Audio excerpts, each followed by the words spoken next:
Hello बच्चों। Last class तक हमने आईयूपीएसी नोमेनक्लेचर में अब तक जो हम पढ़ चुके हैं, पहले हमने ट्रिवियल नोमेनक्लेचर पढ़ा था। ट्रिवियल नोमेनक्लेचर खत्म करने के बाद हमने आईयूपीएसी नोमेनक्लेचर चालू किया था। आईयूपीएसी नोमेनक्लेचर का लास्ट लेक्चर जो मैंने आपको लिया था, उसके अंदर मैंने आपको जब हाइड्रोकार्बन चेन होती है और उसमें सब्स्टिट्यूशन होता है, उसकी कैसे नेमिंग और नंबरिंग करते हैं अपन, वो मैंने आपको बताया था। फिर यदि हाइड्रोकार्बन चेन है और साथ में मल्टीपल बॉन्ड प्रेजेंट है तो नंबरिंग और नेमिंग कैसे करते हैं, क्या रूल्स होते हैं, वो बताया था। अब इसमें एक तीसरी कैटेगरी आती है कि यदि हाइड्रोकार्बन चेन के अंदर फंक्शनल ग्रुप मौजूद हो तो हमको किस तरीके से नोमेनक्लेचर करना है। तो let us start the nomenclature of functional group containing compounds. So IUPAC nomenclature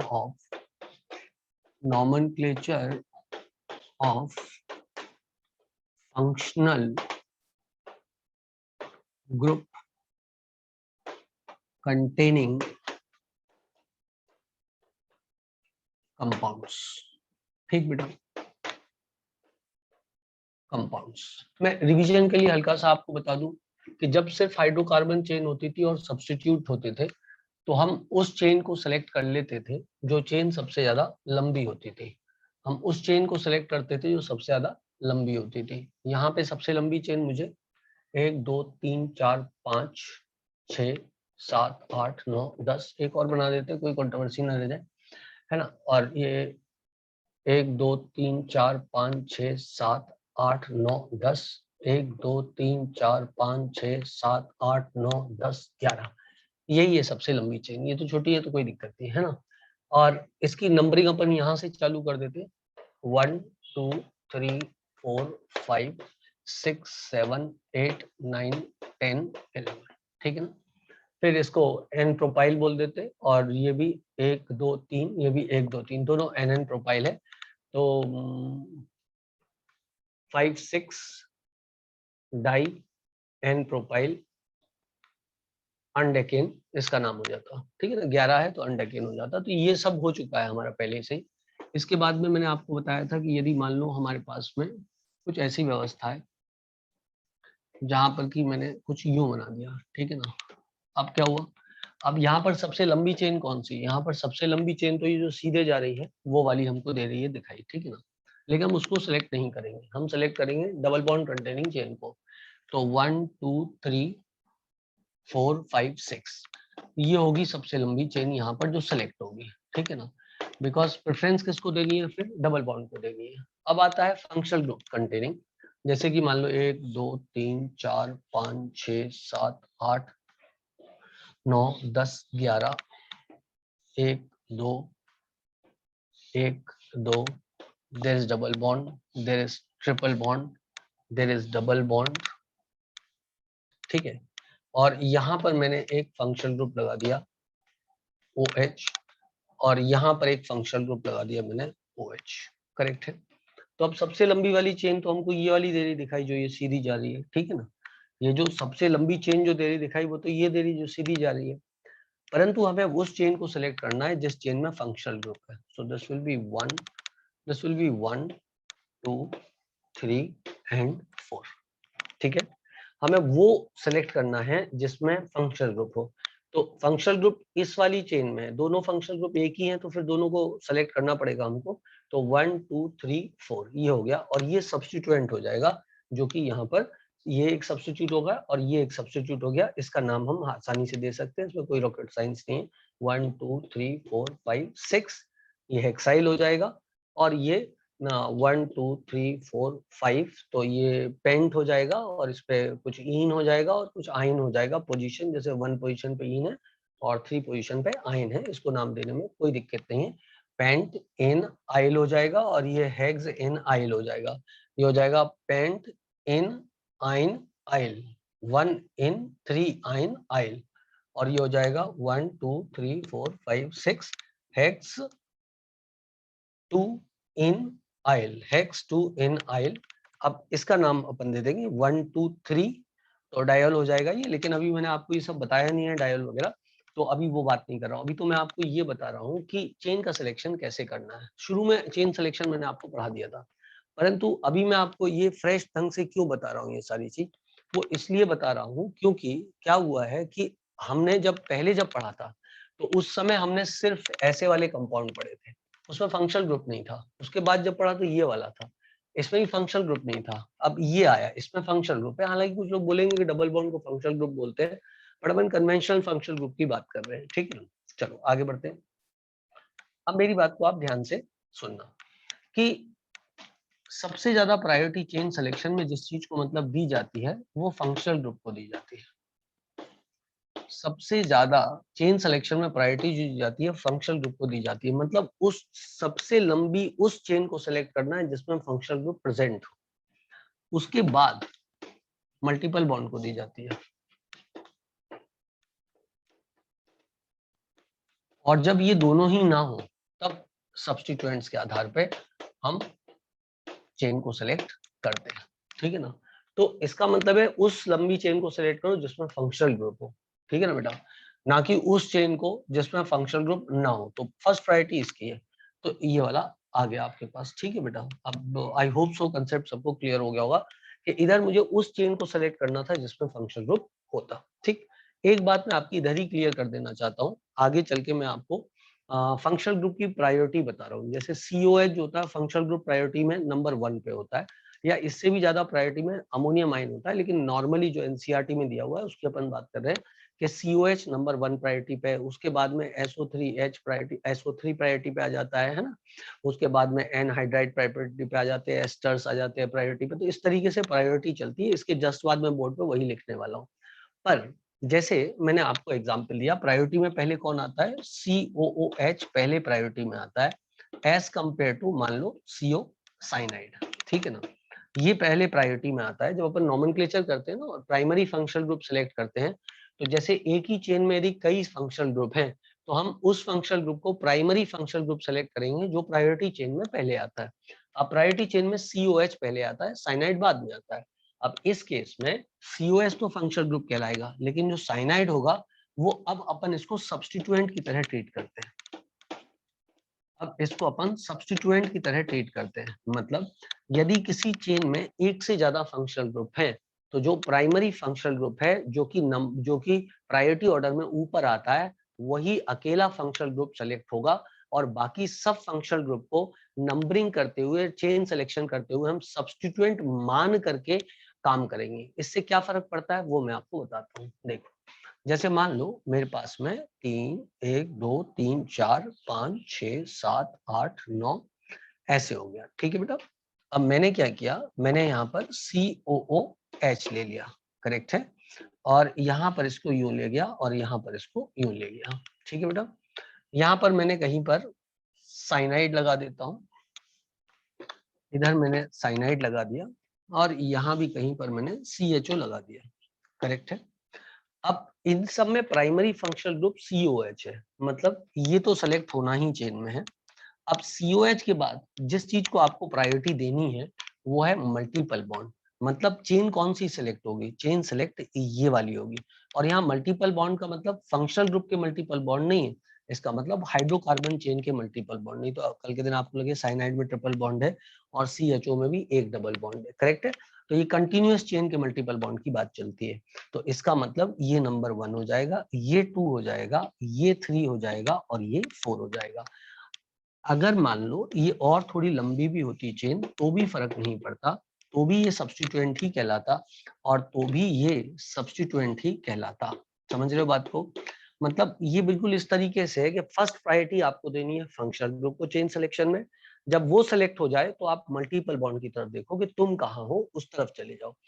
यदि मल्टीपल बॉन्ड इस किसी दिशा में होता, मतलब इस और इस दिशा में होता, तो हम फिर सबसे लंबी चेन को सेलेक्ट कर लेते जो इस दिशा में मिल रही थी, शायद हमको वो हो जाता। लेकिन फिलहाल की स्थिति में आपके पास नंबर 1 पोजीशन पे फंक्शनल ग्रुप है, ये तो सेलेक्ट होगा ही होगा गारंटेड।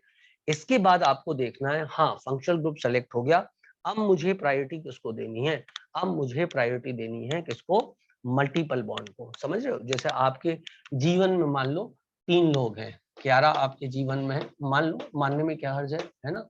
श्रद्धा आपके जीवन में है, आलिया आपके जीवन में है, और आपके जीवन की नंबर 1 प्रायोरिटी क्यारा है। तो आप उस रास्ते को सेलेक्ट करोगे जिसपे क्यारा है।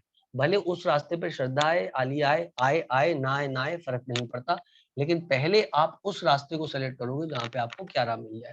एक बार आपको क्यारा मिल गई तो आप उस रास्ते पे जाओगे जिसपे श्रद्धा मिलेगी। भले वो रास्ता कितना भी कठिन हो, छोटा हो, मोटा हो, उससे मतलब नहीं है, लेकिन पहली प्रायोरिटी क्यारा थी, फिर श्रद्धा थी, फिर आलिया है। तो यहाँ पर ये क्यारा है जो कि प्राइमरी फंक्शनल ग्रुप है। उसके बाद में आपके लिए ये मल्टीपल बॉन्ड श्रद्धा है और ये सब्स्टिट्यूएंट्स है। तो हमने फर्स्ट प्रायोरिटी इसको दी, सेकंड प्रायोरिटी इसको दी। अब एक और एग्जांपल ले लेता हूं जिसमें कि अब इस केस में आपका क्या हुआ, इस तरफ 2 सब्स्टिट्यूएंट छूट गए, मतलब आलिया तो छूट ही गई है ना। लेकिन कोई क्या ऐसा एग्जाम्पल हो सकता है जब हम आलिया को भी इंक्लूड कर सकते हैं? क्यों नहीं हो सकता, 100% हो सकता है। जैसे कि मैं यहाँ पर इसको मिटा दूं, ठीक है। ये एग्जाम्पल आपने अब तक नोट कर लिया होगा, म्यूट करके नोट कर लिया करो, ठीक है ना। अब क्या हुआ बेटा, इधर मल्टीपल बॉन्ड आ गया। नाउ 1 2 3 4 5 6 7, 1 2 3 4 5 6 7। इसको अपन दोनों पोजीशन एक जैसी हो गई, तो अब क्या हो जाएगा, ये साइनाइड हो जाएगा और ये ऑक्सो हो जाएगा। तो भी हम उधर जाएंगे, लेकिन अभी आपको साइनाइड ऑक्सो के बारे में पता नहीं है, तो मैं आपको कंफ्यूज नहीं करूंगा। मैं यहाँ पर अभी फिलहाल के लिए CHO लिख देता हूँ, तो जिससे कि 1 2 3 4। अच्छा, okay okay okay, no doubt no doubt no doubt, 7 का ही रहने देते हैं, कोई दिक्कत नहीं है, क्योंकि मल्टीपल बॉन्ड लगा हुआ है ना, तो कोई प्रॉब्लम नहीं है, सॉरी। बल्कि मैं इसको बड़ा कर देता हूँ, इसको यहाँ CHO कर देता हूँ, करेक्ट है।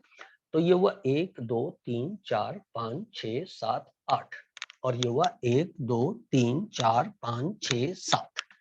तो मुझे बेटा ये वाला रास्ता सेलेक्ट करना पड़ेगा, क्योंकि ये 11 है। फिर मैं जब इस पॉइंट पे आया तो मैं देखूंगा कि श्रद्धा कहाँ है, तो मुझे दिखा श्रद्धा वहां है। मैं इस तरफ देखूंगा ही नहीं कि चेन कितनी लंबी है, मैं सीधा श्रद्धा की तरफ चला जाऊंगा। श्रद्धा क्या है, श्रद्धा है मल्टीपल बॉन्ड, और मैं इस रास्ते पे मुड़ जाऊंगा। इसके पहले मैंने 11 को सिलेक्ट किया था और फिर मैंने श्रद्धा को देखा, वो सीधे रास्ते पे आ रही थी, मैं उसी रास्ते पे चला गया और रास्ते का एंड हो गया, फिर मैं आगे नहीं बढ़ सकता था। फिलहाल के एग्जाम्पल में ये 11 है, नंबर 1 है। उसके बाद आप ऊपर गए, फिर आपने देखा आपके जीवन की प्रायोरिटी कौन है, श्रद्धा है। आप इस तरफ देखोगे भी नहीं जहां आलिया है, क्यों? क्योंकि आपके लिए तो मल्टीपल बॉन्ड जरूरी है, तो आप उस तरफ मुड़ जाओगे। This is Shraddha. I suppose that जितना सिंपल एग्जाम्पल मैं दे सकता था मैंने आपको दिया, और आपको जीवन में ये बात समझाई कि किस तरीके से आपको सिलेक्शन ऑफ द चेन करना है। ठीक है बेटा, अब मैं इसको मिटाता हूँ, उसके बाद हम लोग आगे बढ़ते हैं। नाउ क्या यहीं पे कुछ किया जा सकता है, पहले सोचें।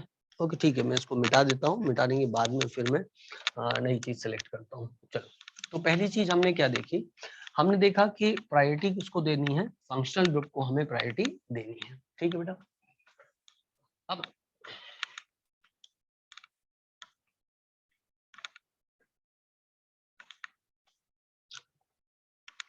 जब तक ये सूखता है मैं इसको म्यूट कर देता हूँ।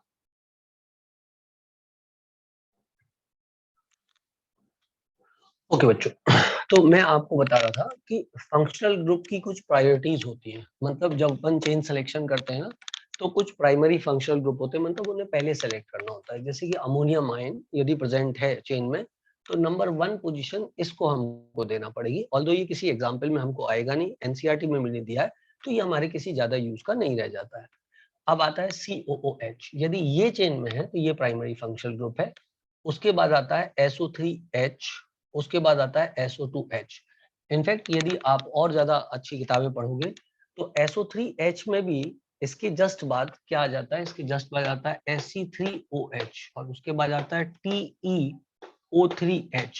मतलब ऑर्डर में क्या हो जाएगा, ऑर्डर में हो जाएगा SO3H, फिर SeO3H, फिर TeO3H। लेकिन इतना कभी पूछा नहीं गया है, इसलिए कोई बात नहीं। इधर भी SO2H आता है, इसको आप ओमिट भी कर दोगे क्योंकि एनसीईआरटी में नहीं तो चलेगा। इसके बाद एनहाइड्राइड आता है, एनहाइड्राइड के बाद एस्टर आता है, फिर एसिड हैलाइड्स आते हैं, फिर एमाइड्स आते हैं, फिर साइनाइड, फिर आइसोसाइनाइड, एल्डिहाइड, कीटोन, एल्कोहल, थायो एल्कोहल। ठीक है। अच्छा, कीटोन जब आता है तो बेटा जहां कीटोन आया ना, C डबल बॉन्ड O आया, इसी के जस्ट बाद प्रायोरिटी में C डबल बॉन्ड S आता है। उसके बाद प्रायोरिटी में C डबल बॉन्ड TE आता है। समझ रहे बात को? और ये OH जैसे आया तो OH के बाद SH आया, इसके बाद SEH आता है, फिर TEH आता है, ऐसा है, और NH2। लेकिन चूंकि उतना ज्यादा हमें जरूरत नहीं है, इसलिए मैंने बोर्ड पे भी नहीं लिखा उसको। ज्ञान था तो मैंने आपको थोड़ा सा बता दिया, आपने सुन लिया एक बार और आप भूल जाओ, एग्जाम में आने की चांसेस नेग्लिजिबल है, ठीक है ना। ये लेकिन ऑर्डर आपको याद होना चाहिए। अब सुनो, हम क्या करते हैं, एक एक करके नेमिंग करते हैं। हम टॉपिक पढ़ रहे हैं nomenclature of functional group containing compound. तो अब अपन एसिड वालों की नेमिंग करते हैं जब COOH ग्रुप आपके पास उपस्थित COOH ग्रुप आपके पास में उपस्थित हो, तब हमें कैसे नंबरिंग करनी है, ठीक है ना। इसमें भी अलग अलग कंडीशन हो सकती है। COOH ग्रुप उपस्थित है, जैसे कि मेरे पास में ये COOH है, साथ में जो है मेरे पास में कुछ भी मैं लगा देता हूँ, मैंने यहाँ Cl लगा दिया, यहाँ पर डबल बॉन्ड लगा दिया, कुछ इस तरीके से, ठीक है। तो ऑब्वियस सी बात है, इसमें जो चेन सेलेक्ट होगी वो उसमें ये वाला कार्बन तो आएगा ही आएगा, क्योंकि कार्बन कंटेनिंग फंक्शनल ग्रुप है और पार्ट ऑफ द चेन भी है।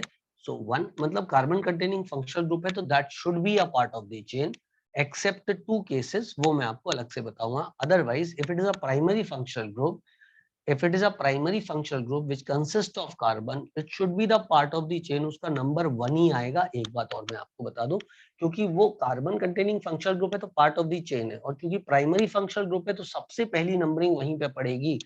देयर आर एक्सेप्शन, जबकि COH प्राइमरी फंक्शनल ग्रुप होने के बावजूद भी चेन में सेलेक्ट नहीं होगा। अभी मैं आपको एग्जांपल बता रहा हूँ, 2 ही एक्सेप्शन है।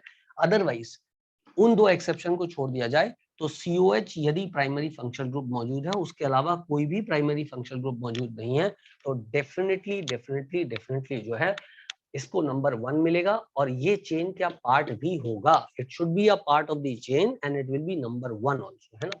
सो 1 2 3 4 5 6। अब आप स्कीम को याद करो। स्कीम क्या कहती थी, दुनिया सफिक्स से सेकेंडरी से चालू होती थी, सेकेंडरी पे खत्म होती थी। So we had secondary suffix, then we had primary suffix, then we had root word, उसके बाद में primary secondary prefix, primary prefix, root word, primary suffix, secondary suffix। Secondary prefix होते थे सब्स्टिट्यूट, प्राइमरी प्रीफिक्स होता था यदि compound cyclo है, root word कितने कार्बन है मेन चेन में, प्राइमरी सफिक्स एन इन आइन, सिंगल बॉन्ड के लिए एन, डबल के लिए इन और ट्रिपल के लिए आइन, और secondary suffix was functional group. तो अब एक एक करके इसमें फिल अप द ब्लैंक्स भरते हैं। यहाँ पर सब्स्टिट्यूएंट क्या है, यहाँ पर सब्स्टिट्यूएंट क्लोराइड है, तो इसको बोल देंगे क्लोरो, और इसकी पोजीशन क्या है 3, तो 3 क्लोरो। तो सेकेंडरी प्रीफिक्स खत्म हो गया। अब प्राइमरी प्रीफिक्स क्या ये साइक्लो है, नहीं है, छोड़ दो। अब रूट वर्ड पे आ जाओ, क्योंकि टोटल 6 कार्बन है तो रूट वर्ड हेक्स लिख दो, रूट वर्ड हेक्स आ जाएगा, ठीक है। अब प्राइमरी सफिक्स पे आओ। प्राइमरी सफिक्स क्या होता है, एन इन आइन होता है। क्या यहाँ पर कोई डबल बॉन्ड या ट्रिपल बॉन्ड है, yes there is double bond at 4th position, तो डैश 4 डैश इन। आपको याद होगा हम ये डैश के द्वारा वर्ड को और नंबर को सेपरेट करते थे, तो हेक्स डैश 4 डैश इन, कुछ लोग इसको 4 एक्सीन भी लिख देते हैं, लेकिन नए रूल्स के हिसाब से जहां डबल बॉन्ड के लिए आपने बात कही है, मतलब इन कहा है, उसी के ठीक सामने उसकी पोजीशन भी लिखो। तो 3 dash chloro hex dash 4 dash इन। अब आता है ये, और ये क्या है, ये है प्राइमरी फंक्शनल ग्रुप। तो जब ये प्राइमरी फंक्शनल ग्रुप होता है और पार्ट ऑफ द चेन होता है, when COOH is primary functional group, it is a primary functional group and is the part of the chain also, तो इसके लिए शब्द लगता है ओइक, इसके लिए शब्द लगता है ओइक। तो अब मेरे लिए हो जाएगा ओइक एसिड, क्योंकि ये क्या है, ओइक एसिड है, ठीक है ना, दिस इज ओइक एसिड। पर एक बात मैं आपको बताता हूँ, this is 4 in 1 oic acid. पर यहाँ पर कुछ चीजें गलत भी हैं, मैं आपको बताता हूँ क्या गलत है। पहली बात, एन इन आइन का हम ई हटा देते हैं यदि उसके बाद जो वर्ड चालू हो रहा है वो एक वॉवल है या वाई है। ओ आई ई ओ यू या वाई हो तो हम एन इन आइन का ई हटा देते हैं, so we will remove this, ठीक है। एक और बात यहाँ हमारी गलत है, और वो बात ये गलत है बेटा कि चूंकि ये कार्बन कंटेनिंग फंक्शनल ग्रुप है और ये मेन चेन का पार्ट भी है, तो इसकी पोजीशन 1 ही होगी, कभी 2 नहीं हो सकती है, क्योंकि ये मेन चेन का पार्ट भी है और प्राइमरी फंक्शनल ग्रुप भी है, तो 1 ही होगा। तो इसे हमें फिर यहाँ 1 लिखने की आवश्यकता नहीं है, तो इसका सही नाम होगा 3 क्लोरो हेक्स 4 इनओइक एसिड। 4 इनओइक एसिड। फिर हमको ये हटा देना पड़ेगा 1 हटा तो हाइफन्स भी हट जाएंगे। इनओइक एसिड, क्या बात समझ में आई? देखो, यदि ये वॉवल से चालू होता है तो एनी9 का ई हटा देते हैं, और चूंकि ये प्राइमरी फंक्शनल ग्रुप है और ये प्राइमरी फंक्शनल ग्रुप है और इसका carbon part of the chain भी है, तो ये कभी सेकंड पोजीशन आ ही नहीं सकता है, तो हमें फिर वहां पर 1 लिखने की आवश्यकता नहीं है। We will directly like oic acid. But ये एग्जाम्पल मैं आपको और क्लियर करता हूँ एक और एग्जाम्पल दे करके, तो आपके लिए बात क्लियर होगी। सेम बिल्कुल एग्जाम्पल मैं बना रहा हूँ इसी प्रकार का, और आपको कंसेप्ट क्लियर करता हूँ। मैंने यो बना दिया, क्योंकि ये प्राइमरी फंक्शनल ग्रुप है यहाँ पर, क्योंकि यही एक अकेला फंक्शनल ग्रुप है बेटा, तो ये चेन का नंबर 1 होगा, क्योंकि जिस कार्बन, यदि कार्बन कंटेनिंग फंक्शनल ग्रुप हुआ तो वो चेन का पार्ट हो जाएगा, पर ये कार्बन कंटेनिंग फंक्शनल ग्रुप नहीं है तो चेन का पार्ट नहीं होगा। तो अब हमें इस तरह से नंबरिंग करनी है कि फंक्शनल ग्रुप जो है वो मिनिमम पोजीशन, फंक्शनल ग्रुप जो है उसको मिनिमम नंबर मिले, उसको पोजीशन जितनी कम मिले उतना अच्छा। अब यहाँ नंबर 1 लगा दे तो ये कम पोजीशन हो गई, सो ये आ जाएगा 2, ये 3, ये 4, ये 5 और ये 6। बेटा एसिड का नोमेनक्लेचर चल रहा था, मैं अल्कोहल पे आ गया, लेकिन आप समझो इस बात को, मुझे इन दोनों को डिस्टिंग्विश करना था कि 1 कब लिखना है, 1 कब नहीं लिखना है। तो इसका नाम मैं कैसे लिखता, यहाँ पे एक सब्स्टिट्यूएंट भी लगा देता हूँ, मान लो यहाँ पे ब्रोमीन लगा देता हूँ, ठीक है। तो 3 ब्रोमो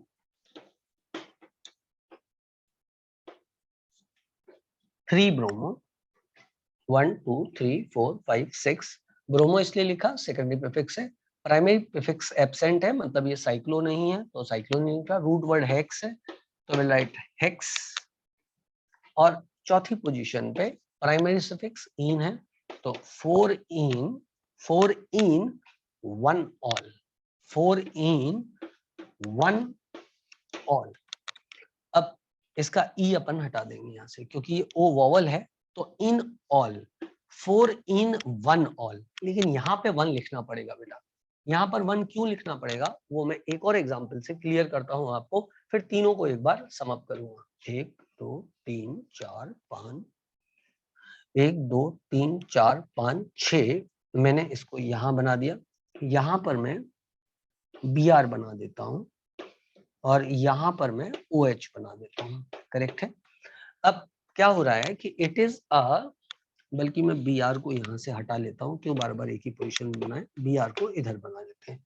अब फंक्शनल ग्रुप OH है, क्योंकि हेलोजन फंक्शनल ग्रुप नहीं होते हैं, और alkane alkene alkyne functional group की कैटेगरी में सबसे नीचे आते हैं, तो अपन OH को प्रायोरिटी देंगे। तो अब इसकी नंबरिंग कहाँ से करें, इसको इस तरीके से चेन की नंबरिंग करनी है, क्योंकि ये चेन में कार्बन तो सेलेक्ट नहीं हो सकता, क्योंकि मतलब कार्बन और फंक्शनल ग्रुप तो सेलेक्ट नहीं हो सकता, क्योंकि फंक्शनल ग्रुप में कार्बन है ही नहीं, क्लियर है।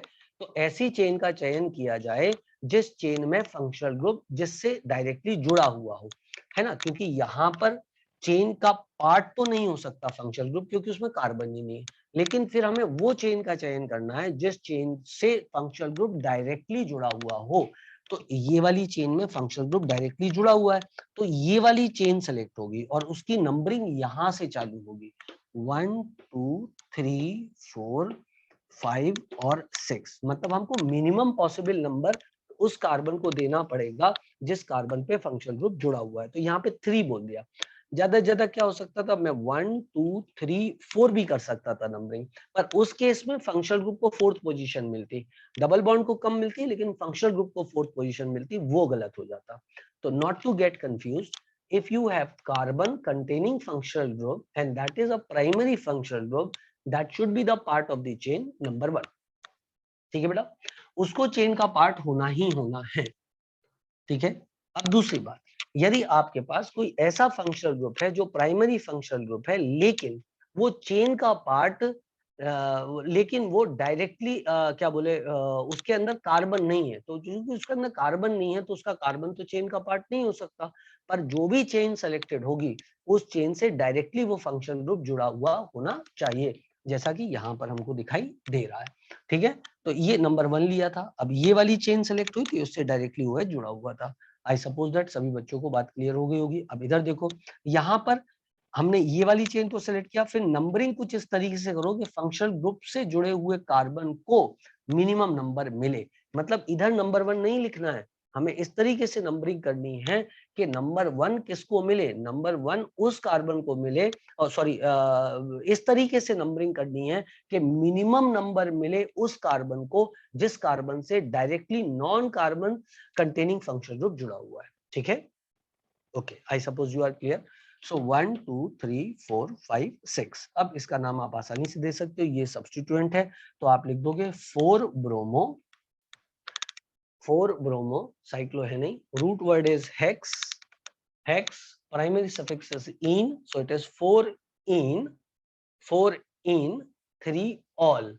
तो इन का भी ई हटा देंगे और 3 ऑल लिख देंगे। अब तुम सोचो, ये 3 ऑल हो सकता है, मतलब OH ग्रुप जब जुड़ा हुआ है तो उसकी पोजीशन 3rd भी हो सकती है और 1 भी हो सकती है, इसलिए यहाँ 1 ऑल लिखना आवश्यक था।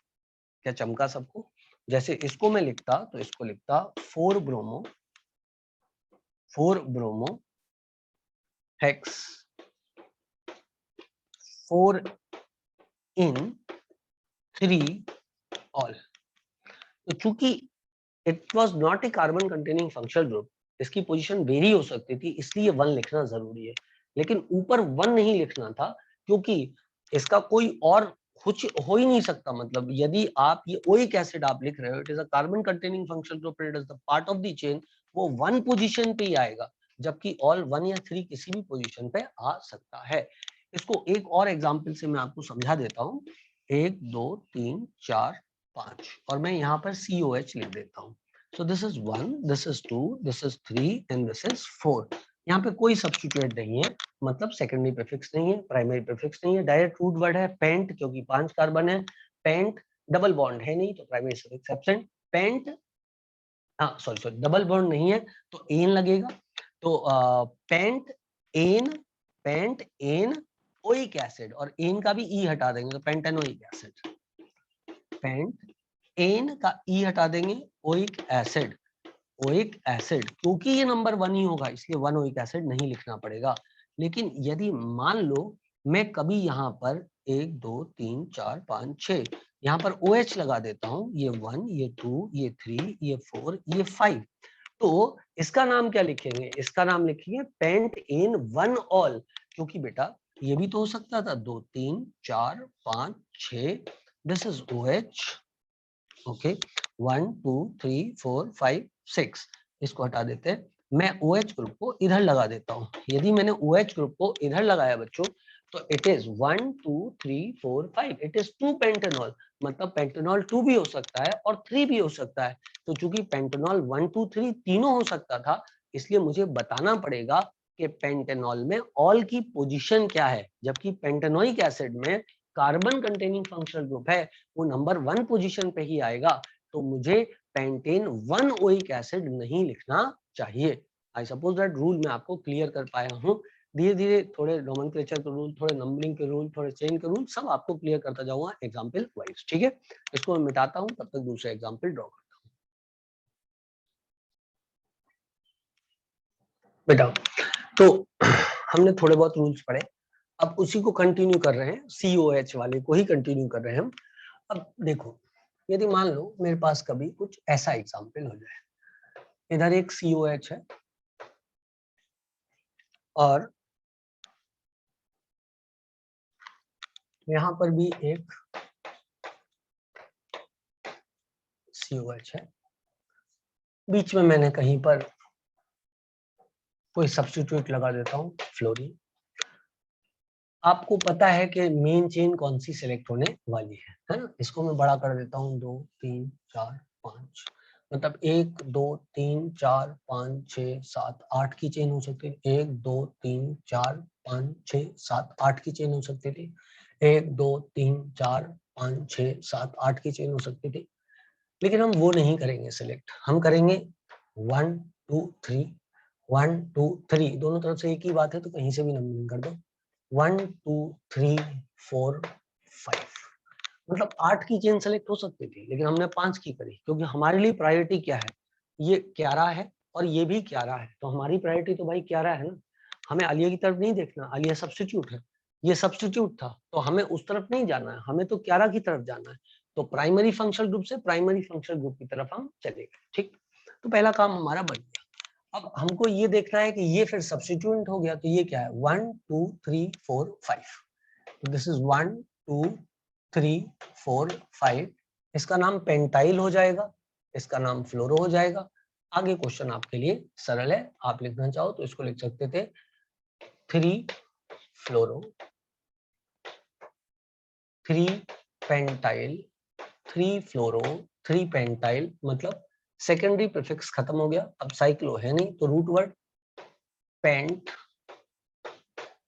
पेंट, अब ane pent ane oic acid, pentane लिख दिया आपने। अब समझना आप मेरी बात को, it is pentane oic acid, है ना। अब ये हो जाता पेंट एन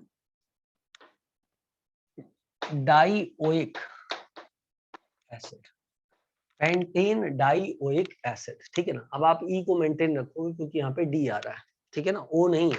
यदि ये वॉवल होता, यदि ये वॉवल होता ओ आई यू वाई ये सब होता ना, ई आई ओ यू वाई, मतलब वाई वाई नहीं होता है लेकिन वाई भी अपन लेते हैं, ठीक है ना। तो यदि ये वॉवल होता ये वाला शब्द तो ई हटाते, लेकिन ये वॉवल नहीं है तो ई नहीं हटाएंगे। हालांकि मैं आपको बता दूं कि आप रूल में पढ़ते हो di tri tetra is not part of alphabetical order, लेकिन जब वो सेकेंडरी प्रीफिक्स में प्रेजेंट होता है तो it is part of alphabetical order, जब वो सेकेंडरी सफिक्स में प्रेजेंट होता है it is part of alphabetical order. तो डोंट कंसीडर कि ये डाई को काउंट नहीं करना है, डाई को काउंट करना है आपको, ई आप नहीं हटाओगे, ठीक है ना। जब वो सब्स्टिट्यूएंट में होता है डाई ट्राई टेट्रा, तब वो अल्फाबेटिकल ऑर्डर का पार्ट नहीं होता है। इनफैक्ट मैंने आपको बताया था, जो रूल बहुत कम लोगों को ज्ञात होता है कि यदि di tri tetra word complex chained substitute में लगा हो तो भी वो अल्फाबेटिकल ऑर्डर का पार्ट होता है। अदरवाइज यदि सिंपल सब्स्टिट्यूएंट है तो di tri tetra is not part of alphabetical order. आप लास्ट लेक्चर देख सकते हो, उसके अंदर मैंने ये वाला रूल आपसे डिस्कस किया था, है ना। चलो, तो this is 3 fluoro 3 pentanyl paint N dioic acid. अब सुनो, एक गलती मुझसे हो गई, मैंने इस डाइओइक एसिड की पोजीशन नहीं बताई, क्योंकि मुझे ये तो पता है कि 1,5 डाइओइक एसिड। इनफैक्ट मैं आपको बोलूंगा यदि आप नहीं भी लिखोगे तो भी काम चलेगा। रीजन क्या है, यदि डाइओइक एसिड है और पेंटेन है और डाइओइक एसिड है, तो इसका मतलब 100% ये 5 की ही चेन रही हो, मतलब ये टर्मिनल पोजीशन पे ही रहा होगा, क्योंकि बीच में कहीं नहीं हो सकता। बीच में यदि कहीं पर होता तो वो COH की तरफ मुड़ जाती चेन, समझ रहे हो बात को। जैसे कि यदि मान लो, ये एग्जांपल तो क्लियर हो गया ना, जैसे मान लो मैं यहाँ पर COH लगा दूं, है ना, तो 1 2 3 4 ये 4 पे ही आके टर्मिनेट हो जाती चेन, तो वो ब्यूटेनोइक होता, समझ रहे बात को। लेकिन खैर अभी तो लगा हुआ नहीं था तो इसलिए इधर लगा। आप चाहो तो अपनी सुविधा के लिए लगा सकते हो यहाँ पर 1,5 डाइओइक एसिड, लेकिन यदि एग्जामिनर 1,5 नहीं दे रहा है तो वो it is not wrong, it is correct, मतलब because you can very well locate कि ये 1,5 पोजीशन ही रही होगी। देखो IUPAC नोमेनक्लेचर का एक रूल होता है, जो चीज एविडेंट है कि ऐसा तो मिलेगा ही, उसको लिखने की क्या जरूरत है, उसको लिखना नहीं है अपन को, ठीक है बेटा। चलो आगे बढ़ते हैं। अब यदि मैं थोड़ा सा ज्ञान आपको और दूं तो, अच्छा ये हो गया एक बात, है ना। अब सुनना मेरी बात को बहुत ज्यादा ध्यान से।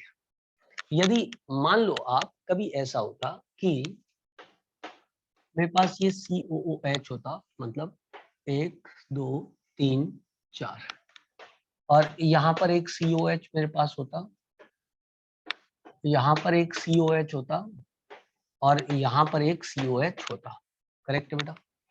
अब समस्या क्या है कि आप जब जा रहे हो इसकी तरफ, तो ये भी तो एक प्राइमरी फंक्शनल ग्रुप है बेटा, ये भी तो एक प्राइमरी फंक्शनल ग्रुप है। बट ये प्राइमरी फंक्शनल ग्रुप मतलब इधर से चले 1 2 3 4 5 6, है ना, ऐसा होता। तो इसको क्या अपन क्या कहते हैं फिर, इसको सब्स्टिट्यूएंट तो नहीं कह सकते, क्यों, क्योंकि COH भी प्राइमरी फंक्शन, सब तो COH ही है। तो अब इसमें नया रूल है, ये भी क्या रहा, ये भी क्या रहा, और ये भी क्या रहा, ये भी क्या रहा, ये भी क्या रहा, और ये भी क्या रहा, ये तीनों की तीनों क्या रहा है, ठीक है ना बेटा। अब सुनो, यदि इसमें से एक भी छूट रही है तो हम क्या करेंगे, जैसा अपन अपने बच्चों में करते हैं कि एक भी छूट रहा होता है तो अपन क्या करते हैं, फिर किसी को वो वाली चीज नहीं देते। मान लो हमारे पास एक ही चॉकलेट है और 3 बच्चे हैं और उसका बंटवारा नहीं किया जा सकता है किसी से, तो जनरली देखना पापा क्या करते हैं, वो चॉकलेट अपनी जेब में छुपा लेते हैं, वो बच्चों को नहीं दिखाते क्योंकि फिर बच्चों में झगड़ा होगा, तो इसलिए वो क्या करेगा, चॉकलेट किसी को नहीं देंगे। तो यहाँ भी अपन किसी को भी चेन का पार्ट नहीं लेकर के इधर नंबर 1, इधर नंबर 2, इधर नंबर 3 और इधर नंबर 4 लिख देंगे और इन तीनों को ही हम छोड़ देंगे। इसी प्रकार से एक और एग्जाम्पल लेता हूँ जिससे कि आपको कंसेप्ट बिल्कुल क्लियर हो जाए। मान लो मेरे पास इधर एक साइनाइड होता, इधर एक साइनाइड होता और इधर एक साइनाइड होता, या मेरे पास इधर एक CHO होता, इधर एक CHO होता और इधर एक CHO होता। अब कायदे की बात ये सब के सब फंक्शनल ग्रुप है। देखो इधर साइनाइड है फंक्शनल ग्रुप, लेकिन यदि यहाँ की क्या राय ये है, इसको इंक्लूड करोगे तो ये छूट जाएगा, इसको इंक्लूड करोगे इसको इंक्लूड करोगे तो कोई और छूट जाएगा, मतलब ये वाला छूट जाएगा यदि ऐसे सीधे चले गए तो हम क्या करेंगे, किसी को भी इंक्लूड नहीं करेंगे। सो this is 1, this is 2 and this is 3। So this is 1, this is 2 and this is 3। Correct है। तो अब ये एक एक्सेप्शनल केस आ गया, जबकि ये फंक्शनल ग्रुप तो है primary, but it is not the part of the chain. It is a primary functional group but it is not the part of the chain. तो जब COOH group primary functional group हो और chain का part हो, जब COOH group primary functional group हो और chain का पार्ट हो, तो उसके लिए हम ओइक एसिड लिखते हैं। करेक्ट है। पर जब COH group primary functional group हो पर चेन का पार्ट ना हो, तो फिर हम उसके लिए कार्बोक्सिलिक एसिड वर्ड लिखते हैं, कार्बोक्सिलिक एसिड वर्ड लिखते हैं। अब सवाल ये उठता है कि कार्बोक्सिलिक एसिड वर्ड कब आएगा, और ये रूल हर एक फंक्शनल ग्रुप के साथ में मतलब कार्बन कंटेनिंग फंक्शनल ग्रुप के साथ में, ये जो मैं अभी आपको रूल बता रहा हूँ दो, कि कब जो है it is a primary functional group but it is not selected as a part of the chain. देखो 3 फंक्शनल ग्रुप के साथ मैंने आपको बताया है। एक और वैरायटी होती है जिसमें हम सेलेक्ट नहीं करते हैं, वो भी मैं आपको बता रहा हूँ। तो इसको बोल देंगे अपन कार्बोक्सिलिक एसिड। यदि वो ऐसा वाला था, प्राइमरी फंक्शनल ग्रुप था, चेन का पार्ट था, तो एक acid. COH primary functional group है लेकिन चेन का पार्ट नहीं है, तो कार्बोक्सिलिक एसिड। ठीक है बेटा। तो ये क्या हो जाता, 1 2 3 4। इसमें कोई सब्स्टिट्यूएंट तो है नहीं। नाम लिखते हुए कभी भी वो स्कीम से चलना है। सबसे पहले प्राइमरी, सेकेंडरी सब प्रीफिक्स, क्या कोई सब्स्टिट्यूएंट है, नहीं है, तो सेकेंडरी प्रीफिक्स नहीं। क्या ये साइक्लिक है, नहीं है। अब रूट वर्ड, रूट वर्ड मतलब 4 कार्बन आ रहा है, तो ब्यूट। अब प्राइमरी सफिक्स तो एन। अब 1 2 4 carboxylic acid, 1 2 4 try carboxylic acid, try carboxylic acid. क्या चमका, ठीक है बेटा। 1 2 4 ट्राई कार्बोक्सिलिक एसिड, ये इसका नाम हो जाएगा। आई होप सो मैं अपनी बात सभी बच्चों को समझा पाया हूँ, सभी बच्चे मेरी बात को समझ पाए हैं, सीख पाए हैं। चलो अब मैं आगे बढ़ता हूँ और आगे आपको ज्ञान देता हूँ। ठीक है बेटा। नाउ शायद मैंने अपना कहीं रख दिया, जस्ट वेट, इसको जरा हल्का सा तैयार कर लूं।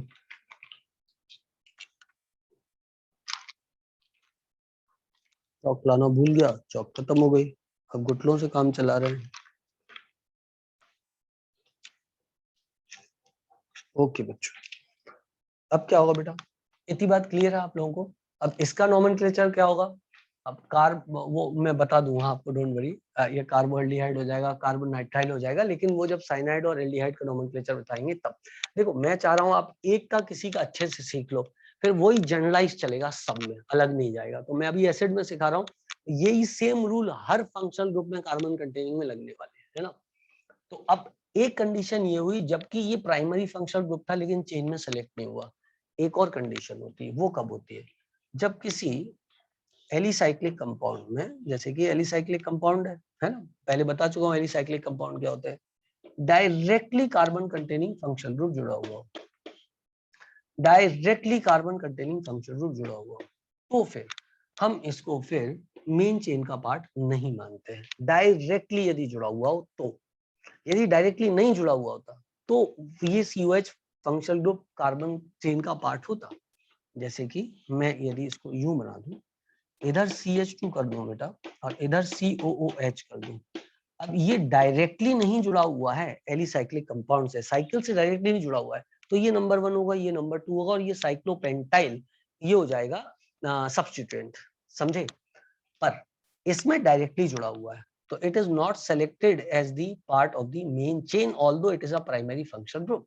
तो दो कंडीशन, जब एक क्यारा छूटती हो, आपके पास 2 से ज्यादा फंक्शन ग्रुप होने चाहिए थे, लेकिन है ना 2 से ज्यादा, 3 थे 4 थे, तो आपने देखा एक आध क्यारा छूट रही है, तो आप क्या करोगे, फिर किसी को भी नंबरिंग नहीं दोगे, 1 2 3 4 ऐसे लिख दोगे, ठीक है ना। और दूसरा रूल क्या, जब एलिसाइक्लिक या कोई रिंग से डायरेक्टली, एलिसाइक्लिक रिंग से directly carbon containing function group जुड़ा हो, तो it is not selected as the part of the main chain.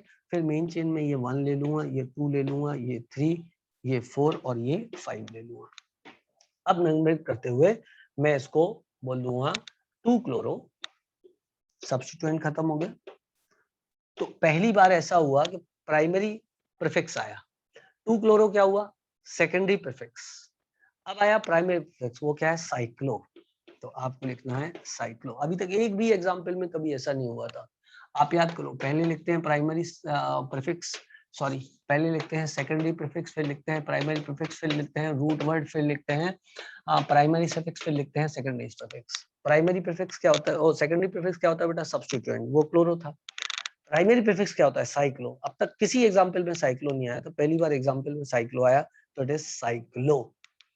फिर रूट वर्ड, रूट वर्ड क्या है बेटा, 5 कार्बन है तो हो जाएगा पेंट। क्या इस चेन में कहीं डबल बॉन्ड है, नहीं है, तो पेंट एन हो जाएगा।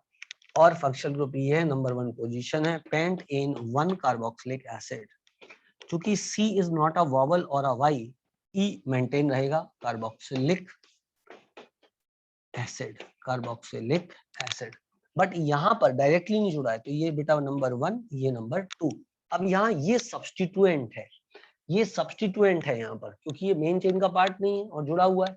जब मेन चेन का पार्ट था तो ये सब्स्टिट्यूएंट नहीं था, पर ये अभी मेन चेन का पार्ट नहीं है, मेन चेन तो ये, उस पे ये जुड़ा हुआ है H की जगह, तो ये सब्स्टिट्यूएंट कहलाएगा। तो इस सब्स्टिट्यूएंट का नाम होगा साइक्लोपेंटाइल, साइक्लोपेंटाइल। अब ये सेकेंडरी प्रीफिक्स था, प्राइमरी प्रीफिक्स कोई नहीं है क्योंकि मेन चेन साइक्लिक नहीं है, तो आप साइक्लो नहीं लिखोगे। फिर रूट वर्ड आएगा 2, तो एथ आ जाएगा, और फिर एन आ जाएगा, एथ एन आ जाएगा, और चूंकि कार्बन कंटेनिंग फंक्शन ग्रुप है, पार्ट का चेन का पार्ट भी है, तो नंबर 1 ही होगा। तो एथ एन ओइक एसिड 1 लिखने की जरूरत नहीं है, एथेन का ई हटा देना अकॉर्डिंग टू द रूल। तो देखो बेटा, जो मैंने अभी अभी आपको बताया, यदि कार्बन कंटेनिंग फंक्शन ग्रुप आपके पास मौजूद है, कार्बन कंटेनिंग फंक्शन ग्रुप आपके पास मौजूद है, तो आप उसको चेन का पार्ट सेलेक्ट करेंगे, एक्सेप्ट इन 2 केसेस। 2 केसेस वो वाले हैं जिनमें एक में 2 से ज्यादा carbon containing function group present है, वो वाला केस है ना बेटा। दूसरा केस कौन सा, जबकि साइक्लिक रिंग से directly carbon containing functional group जुड़ा हुआ है, वो वाला केस। इन 2 केस में प्राइमरी फंक्शनल ग्रुप सेलेक्ट नहीं होता है, बाकी सब केस में होता है। तो इसमें प्राइमरी फंक्शनल ग्रुप सेलेक्ट होगा बेटा, और ये सीधा सीधा चला जाएगा, ठीक है बेटा। यहाँ से 2 ही क्यारा थी, 2 से ज्यादा क्यारा होगी तब वो वाली कंडीशन आएगी, ठीक है ना। 2 से ज्यादा क्यारा होगी और तब वो वाली कंडीशन आएगी। और ये बात भी याद रखना आप, मैं ये बात आपको बताना भूल गया, मैं आपको क्लियर कर देता हूँ कि ये जितनी भी क्यारा हैं, ये डायरेक्टली मेन चेन से जुड़ी होनी चाहिए, समझ रहे हो बात को। ये जितनी भी क्यारा हैं डायरेक्टली मेन चेन से जुड़ी होनी चाहिए, तभी, मेरी बात को ध्यान से सुनना आप, मैं आपके लिए एग्जाम्पल एक और क्रिएट करता हूं और आप बात को समझोगे, है ना। जितनी भी है वो मेन चेन से जुड़ी हुई होनी चाहिए। जैसे कि मैं एग्जाम्पल क्रिएट करूं, कोई जगह यदि मेरे पास हो, तो ये वाली जगह, ठीक है ना। मैं आ रहा हूँ उस एग्जाम्पल पे, पहले आप अपने आप को थोड़ा इकट्ठा कर लो जो अब तक आपने पढ़ा हुआ है। पहली बात आपने क्या पढ़ी, it is a carbon containing functional group, it has to be the part of the main chain except in 2 cases, जब डायरेक्टली जो है। और मैं आपको बता रहा हूँ, आपको इतना टिपिकल एग्जाम्पल भी नहीं आएगा, आपको जो एग्जाम्पल एग्जाम में आना है वो भी मैं लिख देता हूँ, क्यों आपको कंफ्यूज करूँ, वो एग्जाम्पल भी मैं यहीं पे लिख देता हूँ आपके लिए फटाफट, है ना। क्योंकि बुक्स भी नहीं लिखती बेटा ज्यादा, बहुत अपने आप को रिस्की जगह पे पुट नहीं करती है बुक, है ना। तो आपका जीवन में सरल करता हूँ थोड़ा सा, देखो जो सब बुक्स में एग्जाम्पल दिया रहता है वो क्या रहता है, ये एग्जाम्पल होता है, यही आपको आना है एग्जाम में, ठीक है ना। CH2 CH2 CH2। अब बेटा ये हो जाता, ये छूट जाता, नहीं, ये 1 ये 2 ये 3, सो it is propane 1 2 3 tricarboxylic acid, propane 1 2 3 tricarboxylic acid, ठीक है। इस एग्जांपल को याद रखना, बट रिमेंबर वन थिंग यहां पर भी कि ये तीनों सेलेक्ट नहीं हुए, जबकि तीनों मेन चेन से जो बाकी कार्बन की चेन है उससे डायरेक्टली जुड़े हो। यदि डायरेक्टली नहीं जुड़े हुए हैं तो फिर ये बात नहीं होती। जैसे कि मान लो मेरे पास CH2 होता, CH2 होता, CH होता है ना, और यहाँ पर COH हो जाता और यहाँ पर COOH हो जाता और यहाँ पर कहीं पर CH2COH हो जाता, करेक्ट है बेटा। और यहाँ एक और लगा देता हूँ मैं, CH2COOH, करेक्ट है। अब क्या हुआ बच्चे कि ये जो है ये डायरेक्टली इससे नहीं जुड़ा, यदि डायरेक्टली इस मेन चेन से जुड़ा हुआ होता तो मैं वन जो भी पोजीशन आती 3 4 5 जो भी पोजीशन आती ट्राई कार्बोक्सिलिक एसिड लिखता, पर ये डायरेक्टली नहीं जुड़ा हुआ है, ये CH2 के थ्रू जुड़ा हुआ है, तो अब ये पूरा पार्ट एक सब्स्टिट्यूएंट के रूप में ट्रीट होगा। कोई भी घबराने की जरूरत नहीं है, वही रूल है जो कि हर जगह पे लगते हैं, लेकिन वो 5-6 रूल हैं जिन्हें अपन को एक साथ पढ़ लेना चाहिए, जिससे कि कल के दिन कोई कंफ्यूजन ना रह जाए। पहला rule, it is a carbon containing functional group. पहला rule, it is a carbon containing functional group, और एक ही फंक्शनल ग्रुप है या दो फंक्शनल ग्रुप है तब तक कोई दिक्कत नहीं है।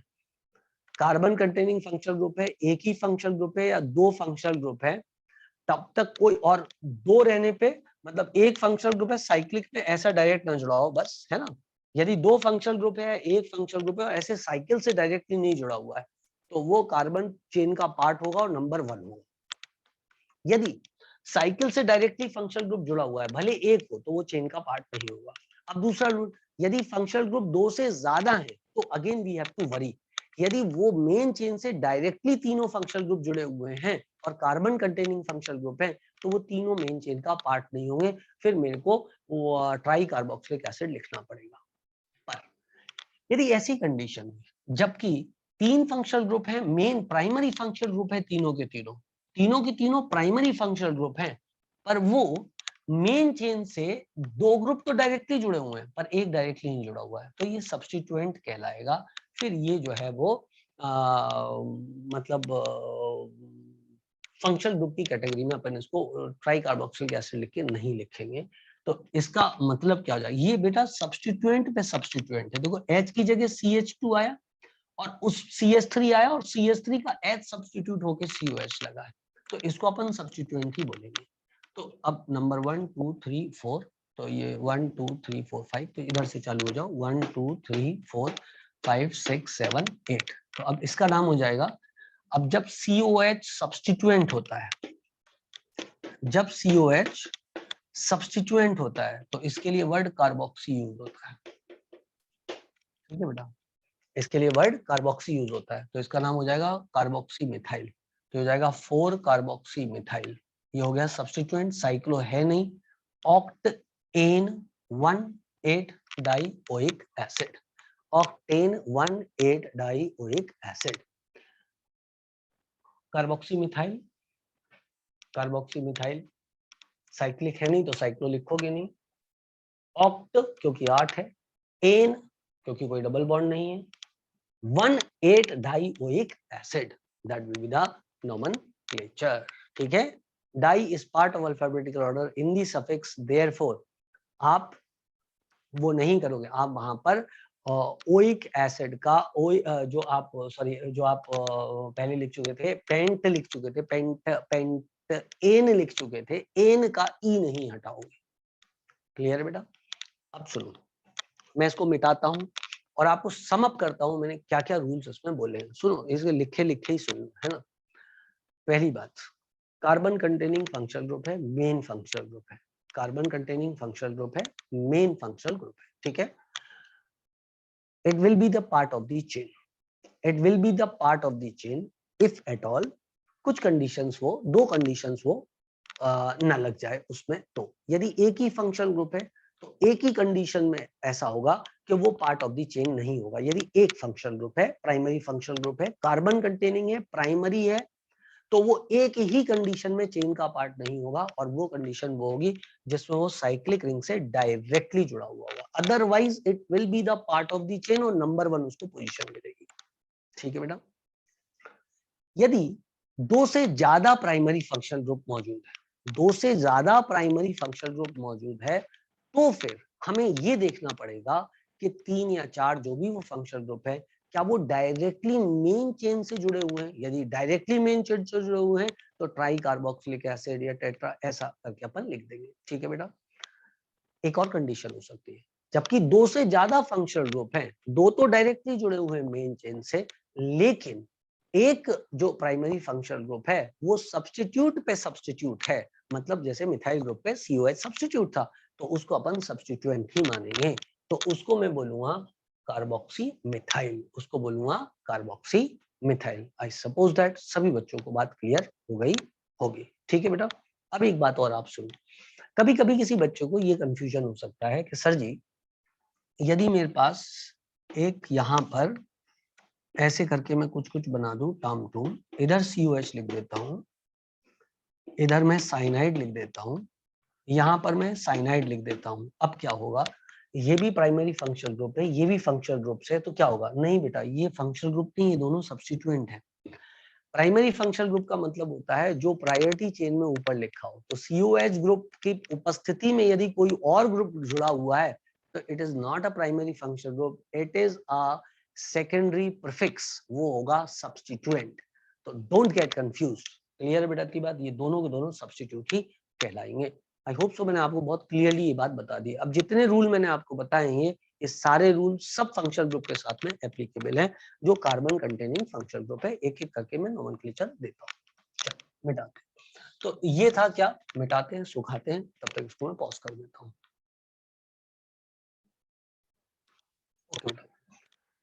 तो COH वाले के साथ में मैंने आपको नोमेनक्लेचर COH फंक्शनल ग्रुप के साथ में बता दिया।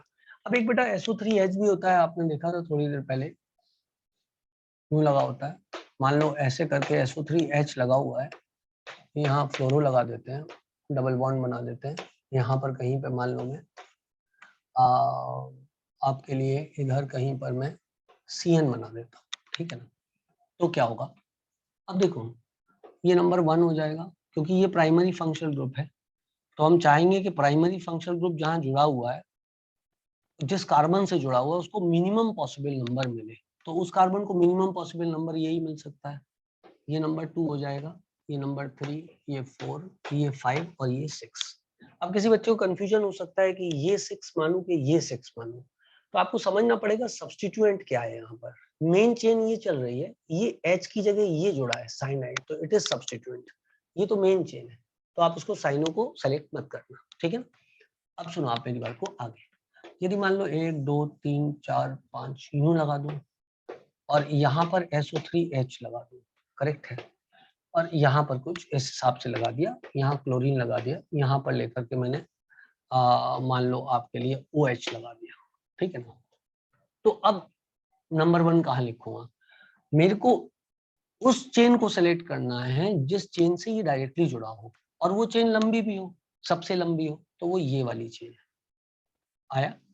तो ये नंबर 1 होगा, ये नंबर 2 होगा, ये नंबर 3, ये नंबर 4, ये नंबर 5, ये 6, ये 7 और ये 8। क्योंकि ये कार्बन कंटेनिंग फंक्शनल ग्रुप नहीं है तो इसको मेन चेन से जुड़ा होना चाहिए, लेकिन ये मेन चेन का पार्ट नहीं हो सकता।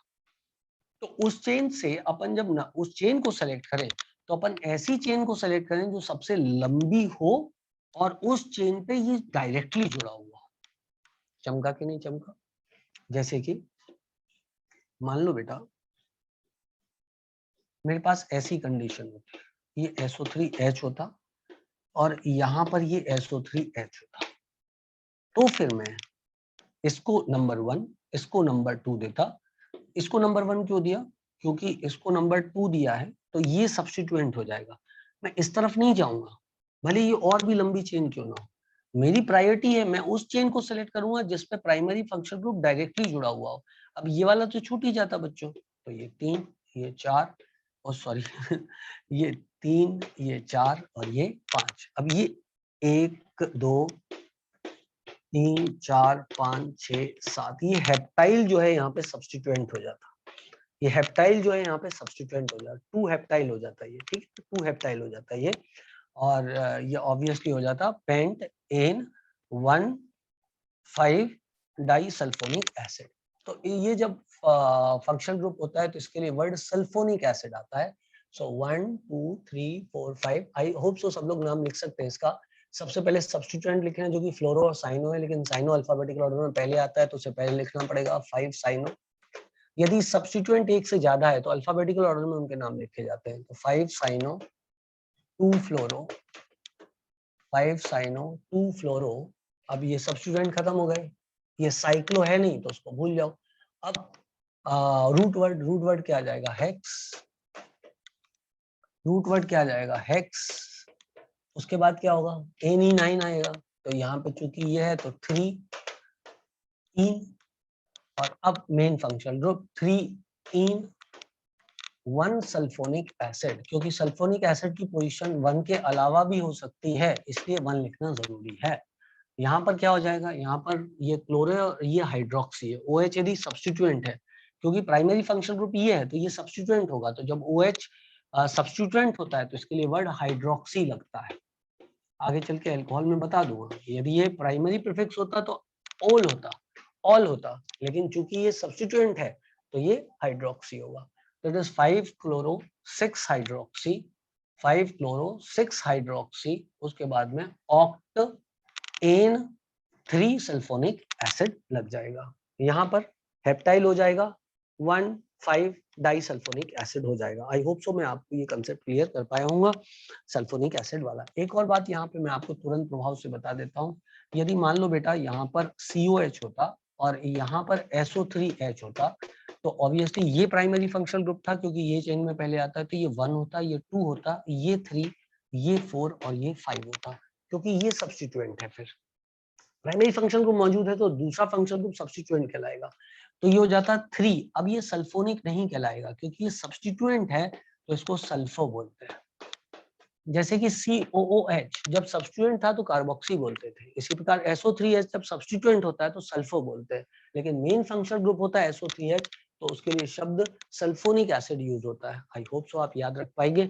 रूल्स तो वही है, सिर्फ बात यह है कि आपने एक बात सीखी, सल्फोनिक एसिड और sulpho. I hope so this is clear. एक last example to make you more clear on your rules is this.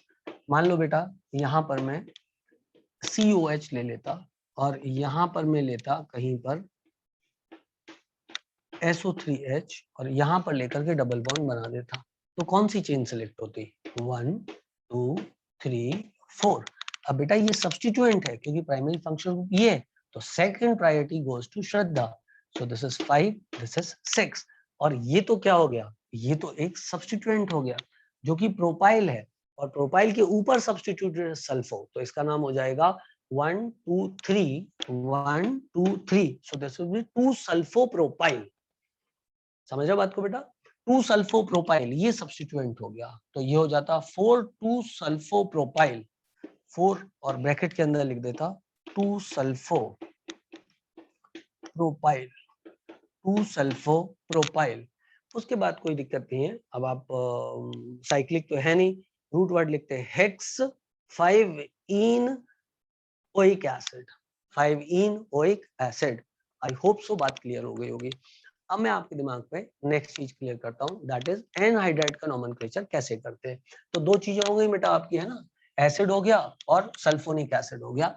अब एनहाइड्राइड्स का नोमेनक्लेचर कैसे करना है। एनहाइड्राइड का नोमेनक्लेचर भी बहुत मजेदार चीज होती है, उसमें कोई दिक्कत की बात नहीं है, सरल ही है। जैसे कि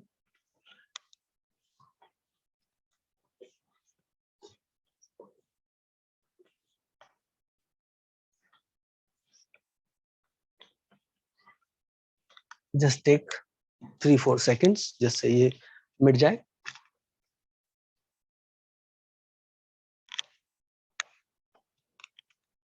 ओके बेटा,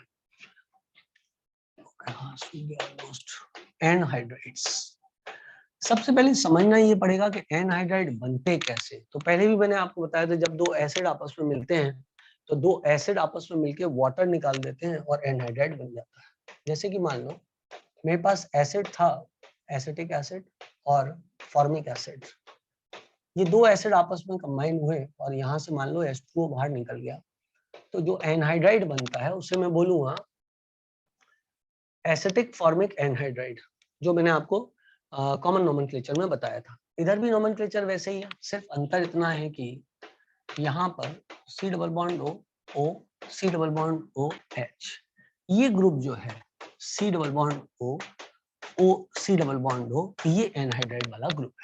ठीक है, अब आपको ये देखना है ये जो एनहाइड्राइड बना है, ये एनहाइड्राइड में से कुछ गलती हुई है क्या, CH3 है ये, और ये क्या है, OH है, सही है। CH3, यदि इधर से हटाऊं तो एक OH लगा दूं तो ये OH एसिटिक एसिड हो जाएगा, फॉर्मिक एसिड, एकदम सही है स्ट्रक्चर। ठीक, तो बेटा अब मेरे को क्या करना पड़ेगा, मेरे को इसको नाम देना है और इसको नाम देना है। इस वाले पार्ट को नाम दूंगा तो ये 1 2 और ये दुनिया 1 पे ही खत्म हो जाएगी। मेरे को कैसे नोमेनक्लेचर करना है वो सोचो। ऐसे करना है नोमेनक्लेचर कि बीच में कट लगा दिया जाए और इधर भी OH जोड़ दो, इधर भी OH जोड़ दो, तो ये कौन सा एसिड हो गया, क्या ये एथेनोइक एसिड हो गया। सोचो बेटा, यदि मेरे पास HCOOH हो, इसका नोमेनक्लेचर कैसे करूंगा, रूल्स के हिसाब से। क्या इस पे कोई सब्स्टिट्यूएंट मौजूद है, नहीं है। क्या ये साइक्लिक है, नहीं है। तो रूट वर्ड देखो, एक ही कार्बन है तो रूट वर्ड क्या लगेगा, रूट वर्ड एक के लिए क्या लगता है, एक के लिए रूट वर्ड क्या है, मैथ, दो के लिए एथ, तीन के लिए प्रॉप, तो मैथ। क्या इस चेन में कहीं डबल बॉन्ड है, नहीं है, तो मैथ एन हो जाएगा। फंक्शनल ग्रुप क्या है, ओइक एसिड है, तो एन का ई हटा दो तो दिस बिकम्स ओइक एसिड। ये कितना सरल है, लेकिन नोमेनक्लेचर लिखने में कई बच्चों को कंफ्यूजन हो सकता है कि इसका नोमेनक्लेचर कैसे करना है। जैसे कि ये है, so this is 1, this is 2, there is no substitute, there is no cyclic ring, therefore ethanoic acid, दो कार्बन तो एथ, रूट वर्ड हो गया। प्राइमरी सफिक्स और प्राइमरी प्रीफिक्स तो दोनों मिसिंग है, तो अब रूट वर्ड आएगा एथ। क्योंकि कोई डबल बॉन्ड नहीं है तो एन, डबल बॉन्ड चेन का कंसीडर होता है, ये वाला नहीं होता है। एथ एन ई होना चाहिए था, लेकिन चूंकि ये ओइक एसिड है इसलिए ई मिटा देंगे and we will write it as ethanoic acid.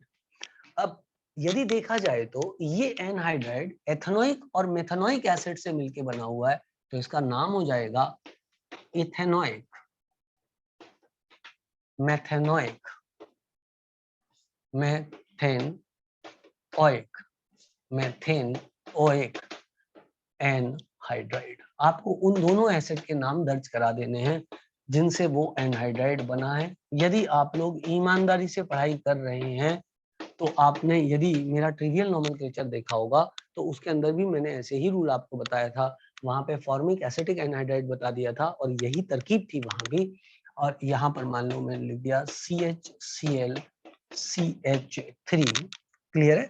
और यहाँ भी लेकर के मैंने कुछ तो भी अपने मन से सब्स्टिट्यूएंट कुछ लगा दिया, मान लो इसको CH2 कर देता हूँ, इसको CH3 कर देता हूँ, इधर अपने मन से कोई सब्स्टिट्यूएंट साइनाइड लगा देता हूँ और आपसे पूछता हूँ क्या है। तो सबसे पहले बेटा यदि इसको देखा जाए तो ये कितने का है, ये कितने का है, इसको मैं कर देता हूँ CH2। ठीक है, ये दो कार्बन का है, तो ये दो कार्बन का एसिड होता, यदि इधर ये एसिड होता तो इसका नाम क्या होता, इसका नाम होता 2 क्लोरो। यदि एसिड होता तो इसका नाम क्या होता, ये 1 और ये 2, 2 chloro acid, 2 chloro ethanoic acid, तो इसका नाम होता है 2 क्लोरो इथेनोइक एसिड होता नाम। मैंने क्या बोला, जो C डबल बॉन्ड है ना इसको COH लगा दो और नोमेनक्लेचर कर दो, तो 2 क्लोरो इथेनोइक एसिड होता है इस तरह। और ये वाला एसिड कौन सा होता है, ये होता 1 2 3 4, ये होता 3 cyano butanoic acid, butanoic acid. अब ये दो एसिड से मिलके बना हुआ है, ठीक है ना। तो अल्फाबेटिकल ऑर्डर में कौन पहले आ जाएगा, क्लोरो पहले आ जाएगा, तो हम लिख देंगे 2 chloro ethanoic 3 cyano butanoic anhydride, acid दोनों जगह से काट दें जब इसका नाम लिखेंगे, पहले अल्फाबेटिकल ऑर्डर में ही आ रहा है। तो 2 chloro ethanoic 3 cyano butanoic anhydride, बस ये पहले लिखा फिर ये लिखा और फिर एनहाइड्राइड लिख दिया, एनहाइड्राइड का नोमेनक्लेचर आपका हो गया। ठीक है, तो आई होप तो सब बच्चों को समझ में आया होगा कि एनहाइड्राइड का नोमेनक्लेचर हमको किस तरीके से करना होता हैगा। एक बात और सबके कि यदि एनहाइड्राइड जैसे कि main part of the chain नहीं है तो हम उसको फिर एसाइल लॉक्सी, मतलब यदि वो सब्स्टिट्यूएंट है तो एसाइल ऑक्सी बोलते हैं यदि वो सब्स्टिट्यूएंट है, या इसके लिए एक और नाम प्रपोज किया गया है और वो है एल के नॉयलॉक्सी, एल के नॉयल ऑक्सी, कभी काम नहीं आएगा लेकिन है फैक्ट, तो आप लिखना चाहें तो लिख सकते हैं। मैं स्पेलिंग चेक कर लूं, ALKANOYLOXY और ACYLOXY। ठीक है, तो ये नाम देते हैं कब, जब ये सब्स्टिट्यूएंट होता है एनहाइड्राइड और प्राइमरी फंक्शनल ग्रुप नहीं होता है। जैसे कि यदि प्राइमरी फंक्शनल ग्रुप मान लो एसिड हुआ और एनहाइड्राइड उस समय यदि सब्स्टिट्यूएंट हुआ तो एनहाइड्राइड के सब्स्टिट्यूएंट के लिए हम ये नाम प्रयोग करते हैं, ऑल्दो काम नहीं आएगा। कोई एग्जाम्पल ऐसा मैंने तो कभी किसी बुक में एज सच देखा नहीं है कि कोई एग्जाम्पल एज सच बना हुआ देखा हो, जबरदस्ती कोई बना के दे दो अलग बात है, लेकिन हम किस एग्जाम की तैयारी कर रहे हैं हमें वो समझना पड़ेगा। ठीक है बेटा, रूल्स की कोई कमी नहीं है, बहुत सारे हो सकते हैं, एग्जाम्पल की कोई कमी नहीं है, अनंत हो सकते हैं, एग्जाम में क्या क्वेश्चन आ रहा है हमें वो देखना है ना। चल, तो मैं इसको म्यूट कर करके और फिर नए स्ट्रक्चर बनाता हूँ। ओके बेटा, अब हम एस्टर्स का नोमेनक्लेचर देखते हैं। तो इनका नोमेनक्लेचर दो तरीके से किया जाता है, एक होता है एल्काइल OH। एल्काइल OH कब लिखा जाता है, जब carbon containing functional group is part of main chain, carbon containing functional group is part of main chain, और एल्काइल कार्बोक्सिलेट कब बोलते हैं, carbon containing functional group is not part of main chain.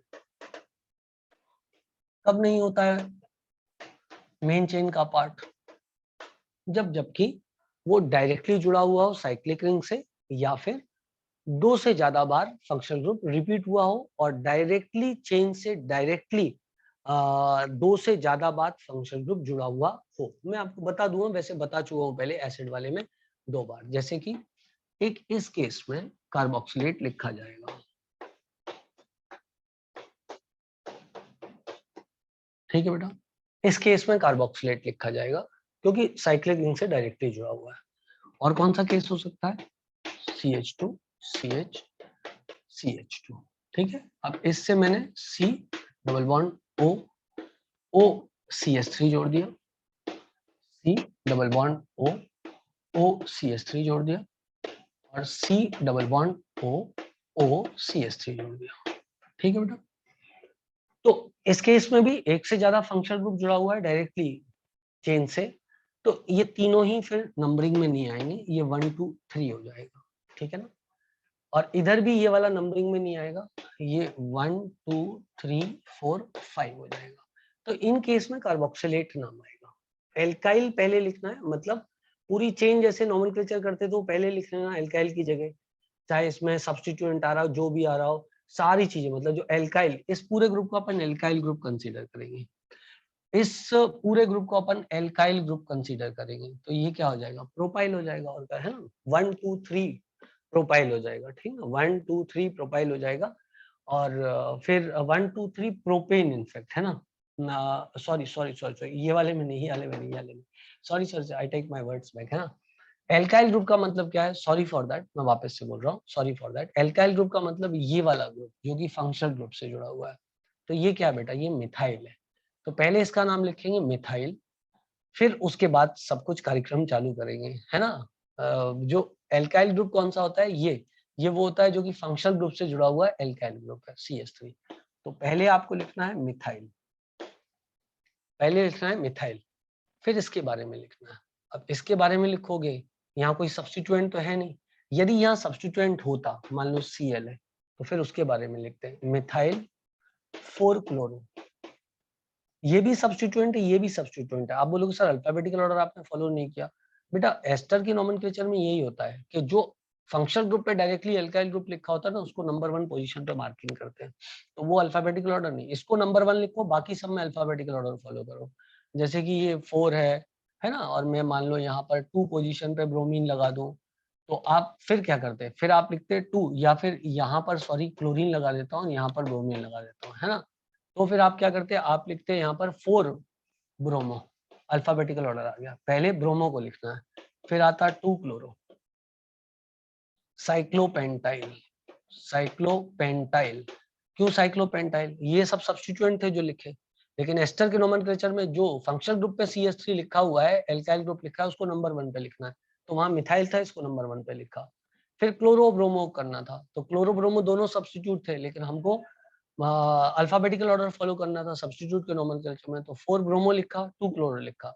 हाँ, यदि क्लोरो और bromo दोनों एक ही position पे होते हैं, इधर क्लोरो होता है, इधर ब्रोमो होता, तो या तो 1 2 इधर आता या 1 2 इधर आता, तो फिर अल्फाबेटिकल ऑर्डर के आधार पे अपन चेन को सिलेक्ट कर लेते, फिर ब्रोमीन की तरफ चले जाते। पुराने रूल्स पढ़ो तो आपको समझ में आ जाएगा, है ना।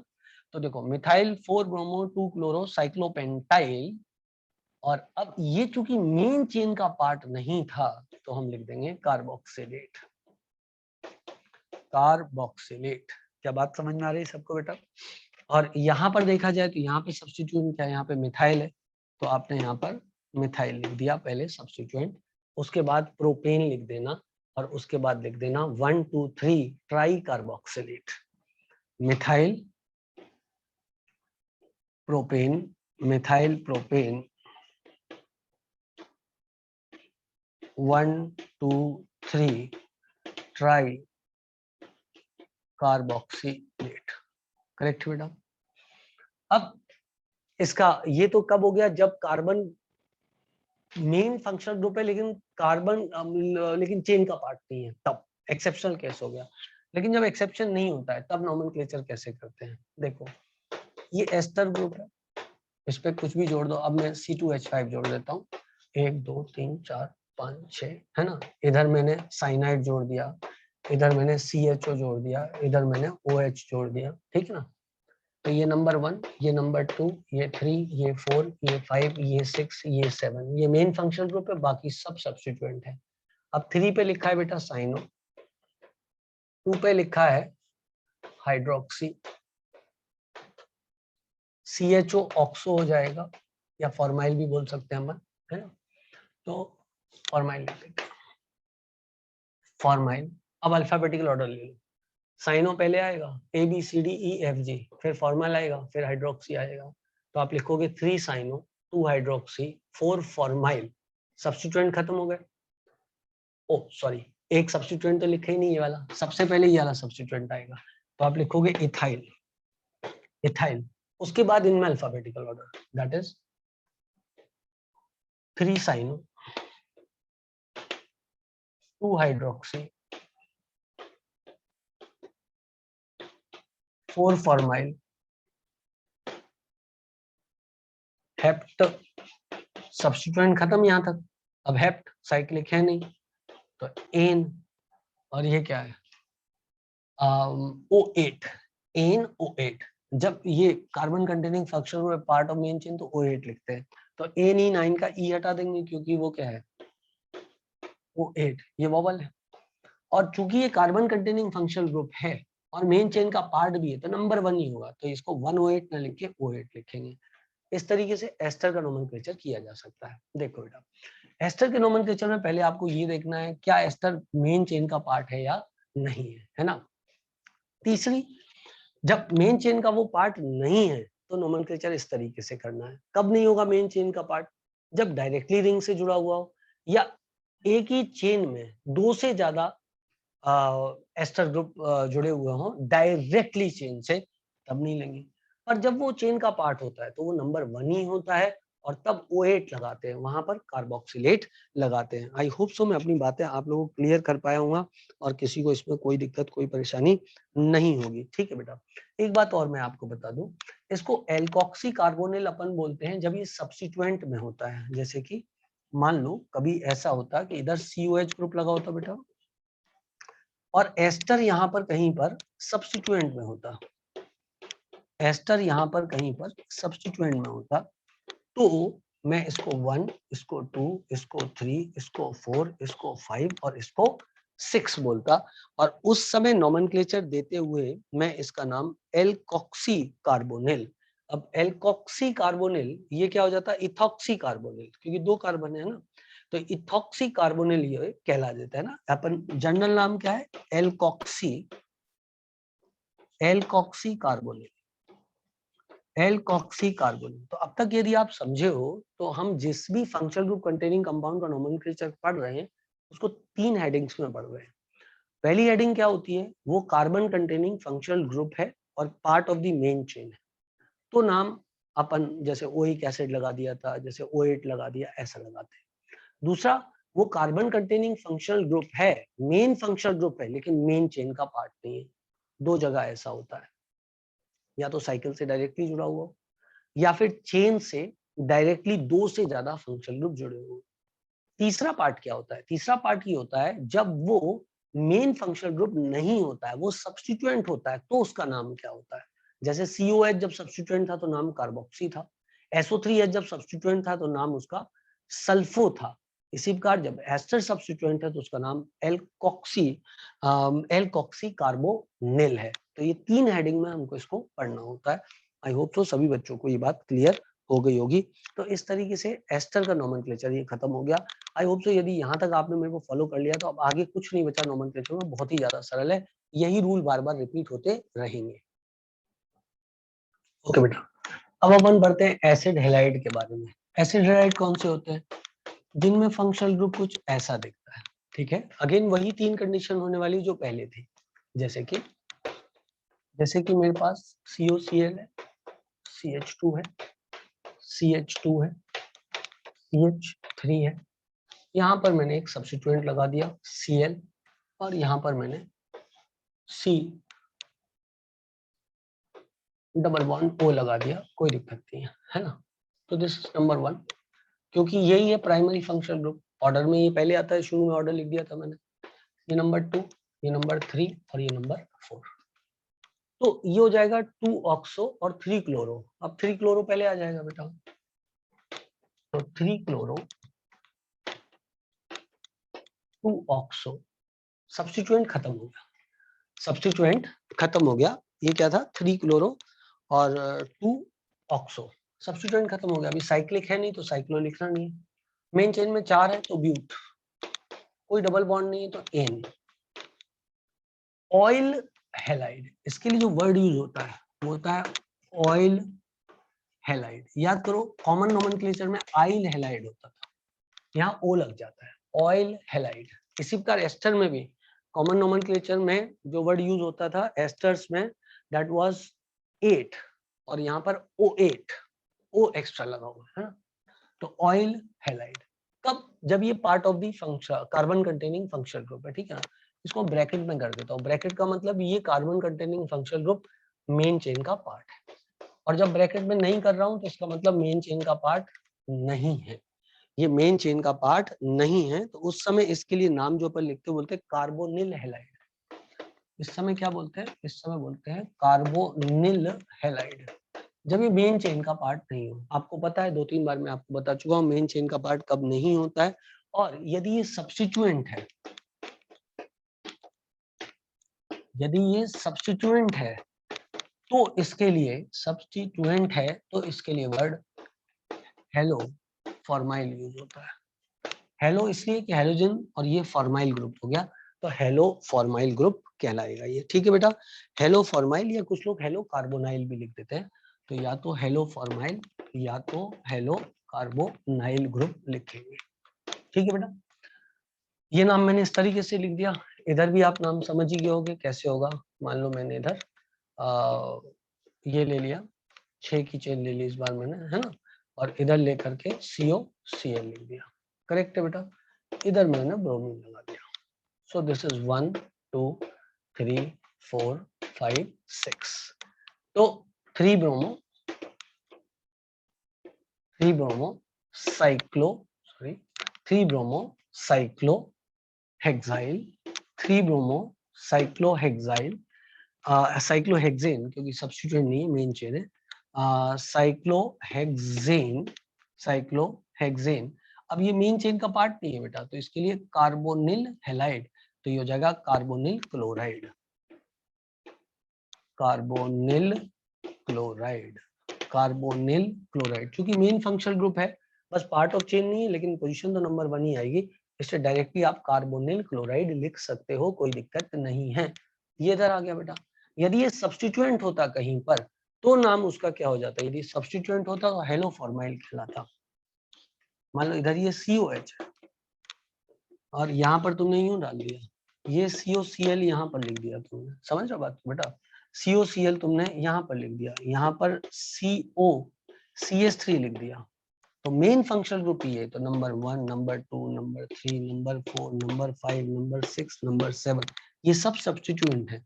अब COCl सब्स्टिट्यूएंट है तो नाम पड़ेगा हेलो क्लोराइड, सॉरी नाम पड़ेगा क्लोरोफॉर्माइल, हेलो की जगह क्लोरो आएगा, फॉर्माइल, ठीक है बेटा। और इसका नाम क्या था, एल्कोक्सी कार्बोनिल है ना, तो इसका नाम मिथॉक्सी कार्बोनिल हो जाता है, C double bond O, OCH3, तो ये मिथॉक्सी ग्रुप है और ये कार्बोनिल ग्रुप है, OCH3 ग्रुप मिथॉक्सी ग्रुप है और ये कार्बोनिल है। लेट मी चेक दैट कि मैंने ये सही लिखा है ना, हाँ एल्कोक्सी कार्बोनिल, ये मिथॉक्सी और ये कार्बोनिल, लास्ट वाले में शायद सही लिखा होगा, यदि मैंने गलती ना की हो, गलती से इथॉक्सी ना बोल दिया। देखो बेटा ये मिथॉक्सी ग्रुप होता है OCH3 और ये कार्बोनिल ग्रुप है, तो इसका नाम हो जाएगा मिथॉक्सी कार्बोनिल, ठीक है ना। मेरे को याद नहीं आ रहा लास्ट में मैंने क्या बोला था इसके बारे में, आप इसको याद रखना है, इसको बोलेंगे मिथॉक्सी, यदि ये C2H5 लगा होता तो फिर इथॉक्सी होता। मुझे ऐसा पता नहीं क्यों याद आ रहा है कि मैंने गलती से वहां इथॉक्सी बोल दिया है, so it is methoxy carbonyl. Check, clear है बेटा इतनी बात, आई सपोज दैट सब बच्चों को बात क्लियर होगी। अब अल्फाबेटिक ऑर्डर में क्लोरोफॉर्माइल पहले आ जाएगा, so this will come 4 chloroformyl 5 methoxy carbonyl, ये सब्स्टिट्यूएंट खत्म हो गए, hept ene 1 oic acid, 1 oic नहीं लिखेंगे, ओइक एसिड लिखेंगे, तो ये फिलहाल सब्स्टिट्यूएंट में आ रहा था क्लोरोफॉर्माइल, ठीक है बेटा। 3 कंडीशन सबको समझ में आ गई, part of the main chain, part of the main chain primary functional group, number 1 position मिलेगा, प्राइमरी फंक्शनल ग्रुप है लेकिन part of the main chain नहीं है। एक कंडीशन मैंने बना दी है, एक कंडीशन और नहीं बनाई है, आपको पता है कौन सी नहीं बनाई है, जिसमें कि हर बार मैं कुछ ऐसा लेता हूँ, कुछ ऐसा लेता हूँ, यहाँ COCl लगा देता, यहाँ COCl लगा देता, यहाँ COCl लगा देता। आई सपोज दैट सभी बच्चों को बात क्लियर हो गई होगी। और यहाँ पे क्या लिख देता अपन, कार्बोनिल क्लोराइड लिख देता, तो मैं इसका नाम लिख देता propane 1,2,3 try carbonyl chloride, propane 1,2,3 try carbonyl chloride. ये नोमेनक्लेचर बेटा किसका हो जाता, एसिड हैलाइड का नोमेनक्लेचर ये हो जाता। आप नोट कर रहे होगे कि नोमेनक्लेचर के वही रूल्स हैं, हर एक में आ रहे हैं। यदि अब आपको ये बात समझ में आ गई हो कि कैसे नोमेनक्लेचर करना है, तो आगे मुझे इतने डिटेल में लिखने की जरूरत नहीं है कि हर बार लिखूं मैं।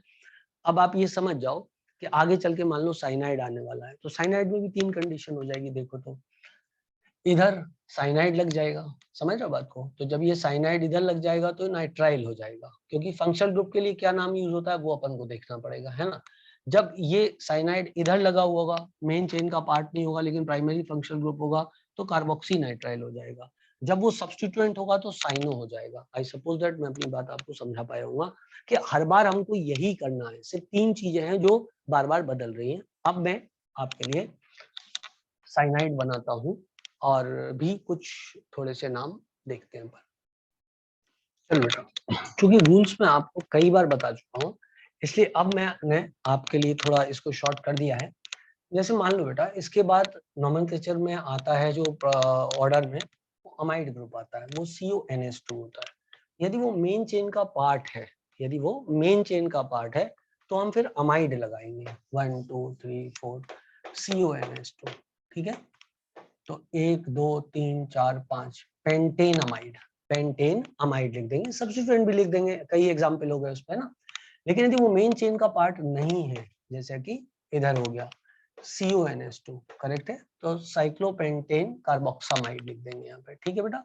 पर यदि ये सब्स्टिट्यूएंट है, जैसे कि यूं लिया यूं लिया यूं लिया, ये हो गया COH हो गया और यहाँ कहीं पर मैंने CONH2 लगा दिया, यहाँ पर कहीं पर CONH2 छोटा छोटा दिख रहा होगा लेकिन मैं बता रहा हूँ, CONH2 यहाँ पे लगा है, तो इसके लिए कार्बोमॉइल लिख देंगे, तो ये हो जाएगा 1 2 3 4 5 6 1 2 3 कार्बोमॉइल हेक्सानोइक एसिड हो जाएगा। ठीक है बेटा। इसी प्रकार साइनाइड में जब C मेन चेन का पार्ट हो तो नाइट्राइल वर्ड यूज होता है, मेन चेन का पार्ट ना हो लेकिन प्राइमरी फंक्शनल ग्रुप हो तो कार्बोनाइट्राइल लिखते हैं, लेकिन यदि वो सब्स्टिट्यूएंट है तो कई बार हम इसका साइनो वर्ड यूज कर चुके हैं, उसको हम साइनो बोलते हैं। कब नाइट्राइल लिखना है?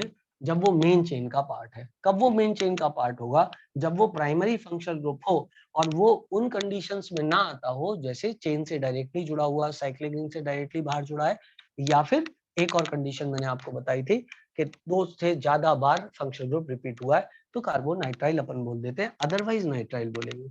यदि कोई पहले से ही प्राइमरी फंक्शनल ग्रुप मौजूद है और ये प्रायोरिटी ऑर्डर में नीचे आता है तो ये सब्स्टिट्यूएंट कहलाएगा, उस वक्त इसको हम साइनो बोलेंगे। इसी प्रकार बेटा ये है आइसोसाइनाइड है, और ये कभी भी मेन चेन का पार्ट इसका कार्बन नहीं हो सकता क्योंकि एन के साइड से जुड़ा हुआ होता है ये, है ना। तो इसमें हमने वो नहीं बोला है कि जब मेन चेन का पार्ट कार्बन, इसका कार्बन नहीं होगा और ये प्राइमरी फंक्शनल ग्रुप होगा तो नाम क्या होगा, जैसे कार्बो आइसोनाइट्राइल बोल देते हैं, लेकिन वो कंडीशन कभी आएगी नहीं। क्यों? क्योंकि ये कभी ऐसा होता ही नहीं है, तो कार्बन कंटेनिंग फंक्शनल ग्रुप ही नहीं है, तो ये मेन चेन का पार्ट कभी होता ही नहीं है इसका कार्बन। तो जब भी जुड़ा होगा और मेन फंक्शनल ग्रुप होगा तो ये आइसोनाइट्राइल कहलाएगा। पर यदि ये मेन फंक्शनल ग्रुप नहीं है, इससे ज्यादा सीनियर फंक्शनल ग्रुप चेन में प्रेजेंट है, तो वो वाले मेन फंक्शनल होगा, ये होगा सब्स्टिट्यूएंट, इसको आइसोसाइनाइड बोलेंगे।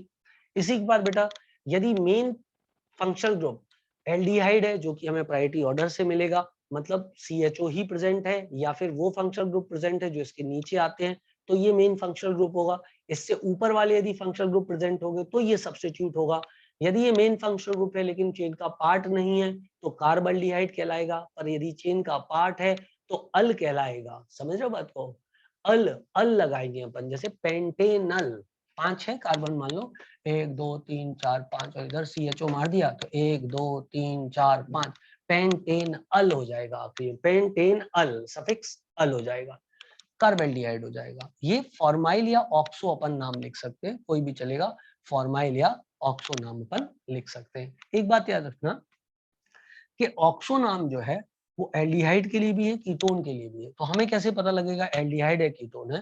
तो बात को समझना, यदि चेन जितने के मान लो 5 की चेन है और 5वीं पोजीशन पे CHO ग्रुप लगा हुआ है तो डेफिनेट सी बात है कि वो एल्डिहाइड ही होगा, वो कीटोन हो ही नहीं सकता। कीटोन जब भी आता है चेन के बीच में ही आता है बेटा, जैसे ये COH ग्रुप है, करेक्ट है, इधर डबल बॉन्ड O है और यहाँ डबल बॉन्ड OH है और यहाँ पर भी, और यहाँ पर एक CHO है, करेक्ट है तीबा। तो ये 1 ये 2 ये 3 ये 4 ये 5 और ये 6। अब यार नेचुरल सी बात है, ये 5 पोजीशन पे जो ये लगा हुआ है ये फॉर्माइल हो गया, है ना। ये 5 पोजीशन पे जो लगा हुआ है इसको मैंने फॉर्माइल लिख देना है। जो थर्ड पोजीशन लगा है इसको ऑक्सो लिखूंगा, 6th पोजीशन पे इसको ऑक्सो लिखूंगा। पर थर्ड पोजीशन वाला ऑक्सो कीटोन होगा क्योंकि वो मिड ऑफ द चेन में आ रहा है, और 6th पे यदि ऑक्सो लिखा है तो एल्डिहाइड होगा क्योंकि टर्मिनल पार्ट पे आ रहा है। कीटोन कभी टर्मिनल पार्ट पे नहीं आते, एल्डिहाइड ही आ सकते हैं टर्मिनल पार्ट पे, ठीक है ना। तो यदि ऑक्सो वर्ड लिखा हुआ है और चेन के टर्मिनेटिंग पार्ट पे ऑक्सो लिखा है, जैसे 6th पोजीशन पे लिखा है और 6 ही कार्बन की चेन है और 6th पोजीशन पे ऑक्सो लिखा है, मतलब एल्डिहाइड होगा, वो कीटोन नहीं हो सकता। कीटोन हरदम मिड ऑफ द चेन में आता है, ठीक है। और जब एल्डिहाइड सब्स्टिट्यूएंट होता है कहीं मिड ऑफ द चेन में तो शब्द फॉर्माइल यूज कर देते हैं। चेन का पार्ट होता है एल्डिहाइड तो अपन शब्द ऑक्सो यूज करते हैं, लेकिन यदि 7 की चेन है और 7वीं पोजीशन पे वर्ड ऑक्सो यूज किया जा रहा है तो नेचुरल सी बात है that has to be a aldehyde. अब आपको ये लगेगा सर जब दिख रहा है तो आप बता क्यों रहे हो? तो इसलिए बता रहे बेटा, कई बार नाम दे सकते हैं, स्ट्रक्चर बनाने को बोल सकते हैं। अब उसने बोला 7 ऑक्सो हेप्टेनोइक एसिड, अब 7 ऑक्सो हेप्टेनोइक एसिड, इसका मतलब 7 पोजीशन पे ऑक्सो है और हेप्टेनोइक एसिड है, मतलब COH प्राइमरी फंक्शनल ग्रुप है, तो इसका मतलब 7वीं पोजीशन पे ऑक्सो है। अब 7वीं पोजीशन ही अंतिम पोजीशन है तो इसका मतलब वो एल्डिहाइड ग्रुप होगा, वो कीटोन नहीं हो सकता। यदि वो बोलता 3 ऑक्सो हेप्टेनोइक एसिड तो ये कीटोन होता क्योंकि मिड ऑफ द चेन में आ रहा है। आई सपोज दैट मैं अपनी बात आपको समझा पाया हूँ, ठीक है बेटा। तो ये एल्डिहाइड के लिए था, ये कीटोन के लिए। कीटोन जब मेन फंक्शनल ग्रुप होता है तो ओन वर्ड यूज करते हैं, और जब वो सब्स्टिट्यूएंट में होता है तो कीटो या ऑक्सो करते हैं, लेकिन ऑक्सो ज्यादा प्राइमरी है ऐसा कहते हैं। अब कीटो वर्ड जो है वो ऑब्सोलीट हो चुका है, यूज नहीं होता है। दो में से एक चूज करने आए तो ऑक्सो चूज कर लीजिएगा।